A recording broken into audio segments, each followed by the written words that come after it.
The silence has been broken. The first look at The Chosen Season 6 is here, and this isn't just a trailer.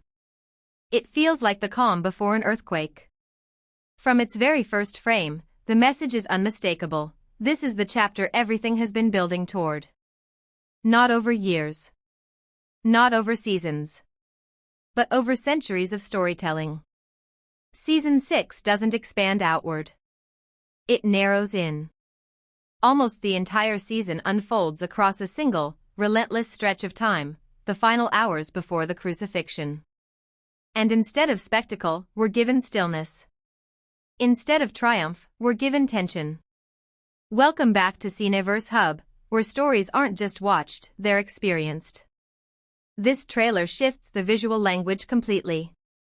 The warmth of earlier seasons is gone. The sunlight, the laughter, the miracles, they've been replaced with flickering torches and long, heavy silences. Shadows swallow the screen. Faces look smaller somehow, burdened by what they know is coming. This isn't a season about healing the sick. It's about watching hope tremble. Creator Dallas Jenkins has revealed that most of the season takes place at night. And that choice changes everything. Night removes distractions. It forces confrontation. Every whisper feels louder. Every footstep sounds closer. You don't just watch this season, you sit inside it. And the emotional toll behind the scenes mirrors what we see on screen. Jonathan Rumi, who portrays Jesus, described filming this season as the heaviest responsibility of his career. He didn't treat it like another role. He approached it as something sacred and fasting, praying, and preparing himself mentally and physically for the weight of these moments.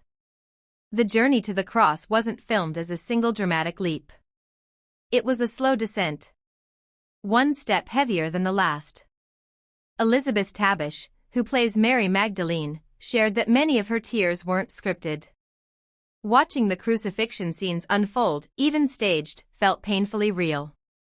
For her and much of the cast, this wasn't performance. It was endurance. The scale of production reflects that gravity. Filming stretched across North Texas, Utah, and the ancient streets of Matera, whose stone corridors stand in for Jerusalem. The trailer teases sweeping night processions, soldiers moving in silence, and the haunting outline of the cross in the distance. But despite its scope, the focus remains intensely personal. Judas making a choice he can't undo. Peter wrestling with fear that cracks his courage. Mary watching her son walk knowingly toward suffering. Earlier seasons gave us parables and miracles. Season 6 gives us consequence. And here's the major turning point for the franchise itself.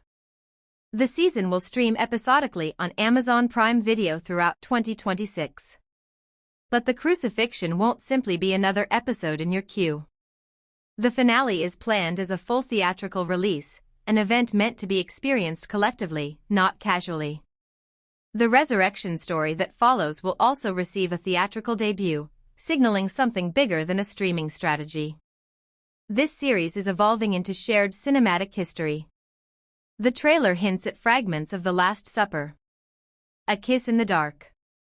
A disciple's denial. A mother's grief. Final words spoken not in spectacle, but in intimacy. Some viewers say they're not ready. Others say that's exactly the point. Because this chapter isn't meant to comfort. It's meant to confront. Season 6 will challenge longtime fans. It will be slower. Quieter. Harder to watch. But it may also be the most powerful chapter yet. Not because of what happens, but because of what it costs. The cross is not framed as an ending. It's framed as the dividing line between despair and transformation. This wasn't just a breakdown. This was Cineverse Hub. Now I want to hear from you. Are you prepared to experience this chapter on the big screen? Or does it already feel too personal to witness?